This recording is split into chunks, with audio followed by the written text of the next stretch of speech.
Bonjour à tous et bienvenue dans ce nouveau numéro de Business Africa avec moi, Ruth Lago. Comment approfondir le partenariat Chine-Afrique alors que le continent traverse une crise alimentée par le surendettement et l'impact du Covid-19 ?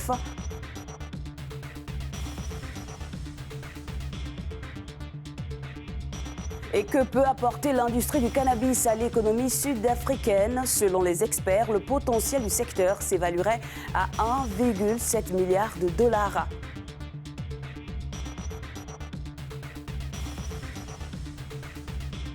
Et enfin, le Burundi vise l'émergence d'ici à 2040. Le pays table sur l'agriculture et le développement de ses infrastructures.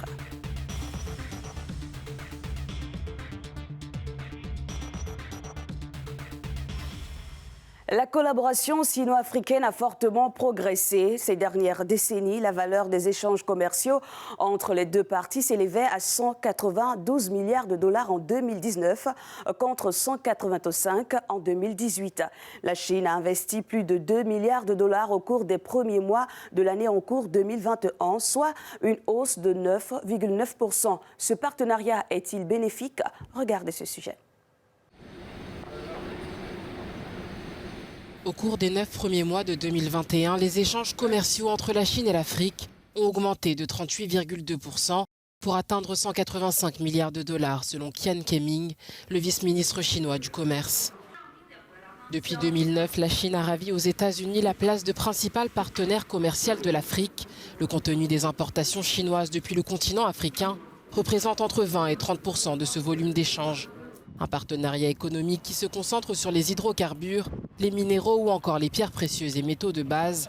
L'Afrique, elle, importe de la Chine des équipements de transport et divers produits électroniques, mais aussi des textiles et des chaussures. Au dernier sommet de Pékin en 2018, la Chine promettait 60 milliards de dollars d'aide. Selon le ministre chinois des Affaires étrangères, Wang Yi, 70% de ce fonds de soutien ont été versés ou affectés aux différentes initiatives dans des conditions jugées opaques par certains analystes. La Chine prête sans tenir compte des principales règles applicables au taux d'endettement maximum. Conséquence, ces pays sont réduits à importer des produits finis onéreux depuis la Chine et à exporter des matières premières à moindre coût.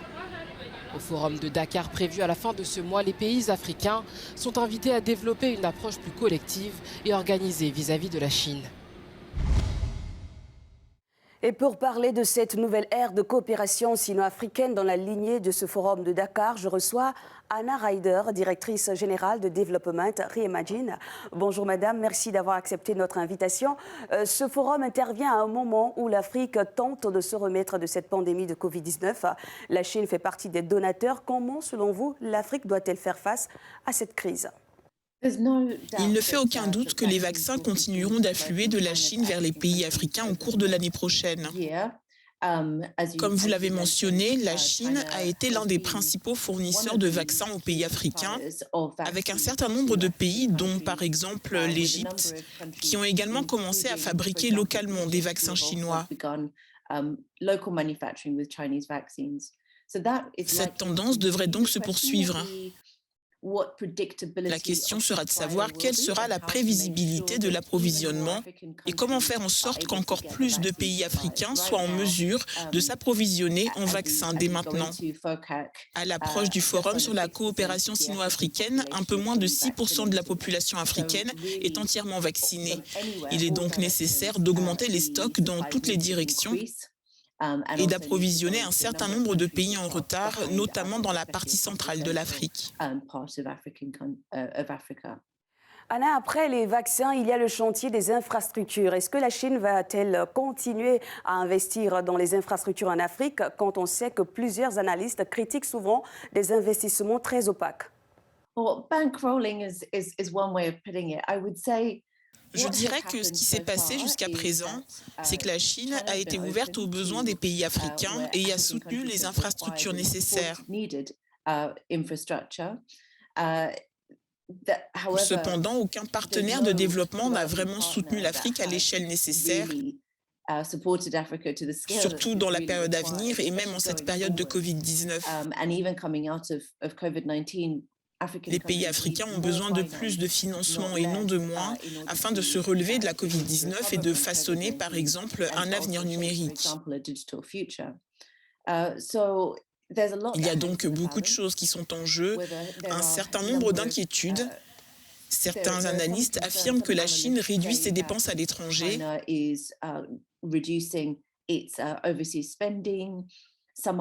D'autres disent que les projets africains et les projets d'infrastructure sont trop risqués.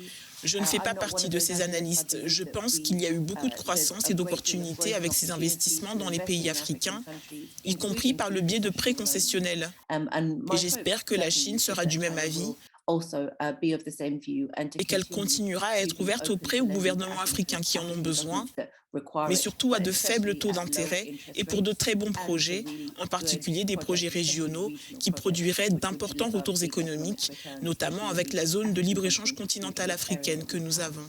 Alors, quels sont les axes clés qui détermineront, selon vous, la coopération sino-africaine de demain ?